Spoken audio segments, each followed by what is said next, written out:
Hello, my name is Stanley. I work for Cannondale Advanced Products. We have been working in the lab for about 5 years on this project, and what we have is Simon. Simon is basically an electromechanical valve where you take all the mechanical parts out of the system and program it into the chip.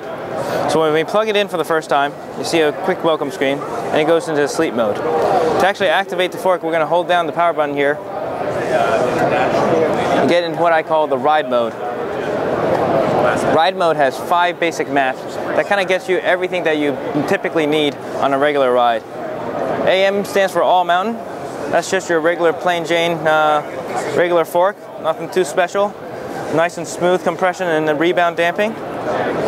Cross country up here is a different type of damping platform where you have a pedaling platform so that the whole system doesn't bob and move as much. This might be used when you're on a fire road or on your ride home.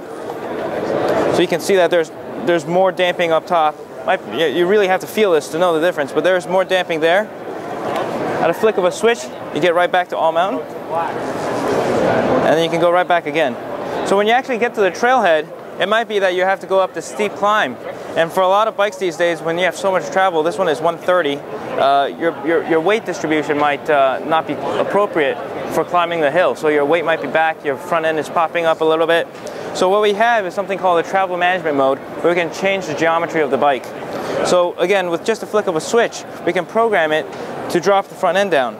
So now it's a shorter fork. You get to the top of the trailhead, you pop back up and you have all mountain. And again, it's just at the flick of a switch, fully active still. You still have a regular fork, it's just now 80 millimeters and your front end is dropped. Finally, when you get to the top of your ride, we have something called a DH mode, downhill. This has a lot of different features. You have low speed compression adjust, high speed, rebound, but most importantly we add an extra feature called the bottom out. With some of the downhill forks out there, you can adjust how much your fork ramps up so that you never hit the bottom of the fork. So right now, there's a lot of hydraulic damping at the end, so that if you go off a small drop like a 1-footer or 2-footer, you're not going to hit the bottom of your travel. My favorite ride mode here for showing off the technology that's involved here is the lockout feature. The lockout is pretty straightforward off the top. You know, there's a little bit of a bleed by. I've programmed that in. But the cool part is this system is so fast that we can open from a fully locked system to a fully open system with just a seamless transition. You know, you hit a bump and it opens right up. You cannot feel the difference. When you're riding a bike and you hit a rock, the fork doesn't actually just start to move immediately. What actually happens is that the tire deforms first, and after the tire deforms, then the fork starts to move. So there's actually a time delay between hitting the rock and the fork moving, and that time delay, depending on the tire and the tire pressures that you run, is between 6 and 8 milliseconds.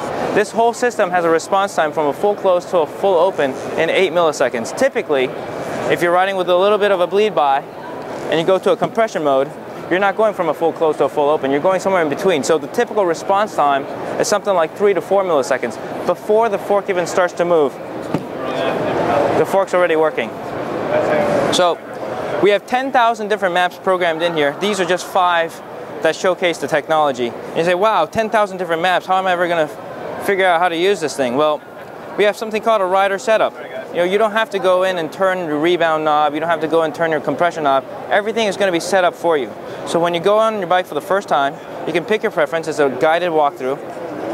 So you can say, hey, you know, I like my system pretty soft. I'll do that. I'm going to put in my weight. I'm 130 pounds. We can lower that. And right there, based on your preferences and the volume of the air pressure, we can recommend a pressure for you, 81. You don't have to look up a chart. There's no positive air, negative air to look at. There's no hang tags to memorize for the shop guys.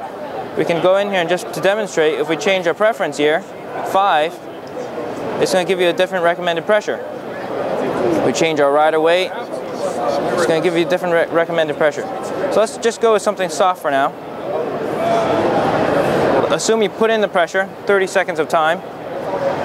It's going to give you a Sag indicator. This is our dynamic Sag indicator. You get on your bike, you ride around the parking lot, and look, you can see your Sag immediately on the screen. It's a dynamic Sag indicator. And everyone has a slightly different setup and body build. Some people are a little heavier up front, some people have a longer stem or shorter stem. So this is a good way to just double check and make sure everything is what we think it's supposed to be.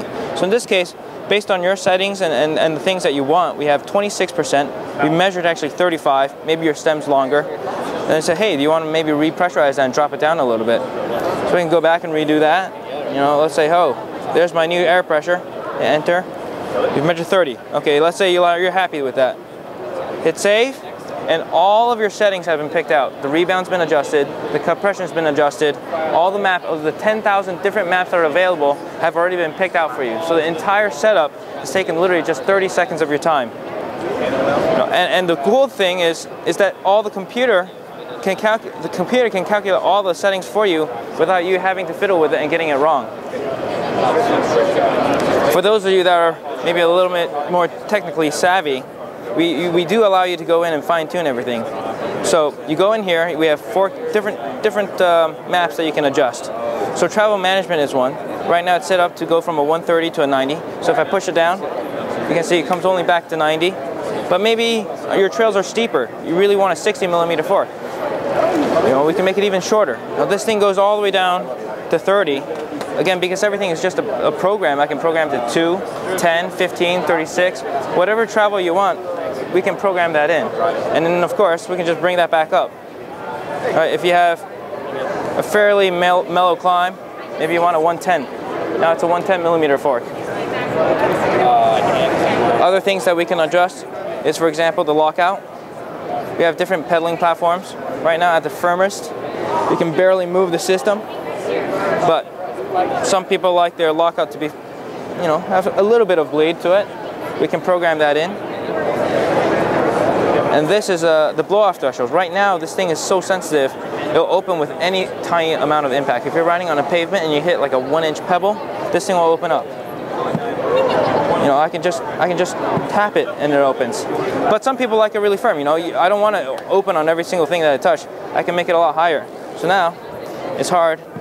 It's still locked out. You have to really hit it for it to open up.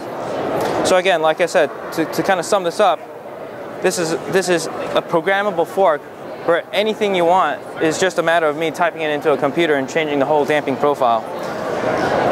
So to sum up, some of the key benefits of this project is, one, you have 5 different maps available on the fly at your fingertip, whether it's climbing or downhill or cross country or whatever it is. You have it right at your fingertip, on the fly, ready to go. Second benefit is now we have all new types of damping profiles available. Things that are previously impossible to do with a purely mechanical system is now just a matter of programming it in. And the last bit is that because it's so complicated, we have a computer on board, we can just simply make a really friendly user interface so that you don't have to figure out what knobs to change, how many dials to click the rebound in, how many clicks to click out the compression. Everything is going to be a 30-second setup and it's ready to roll.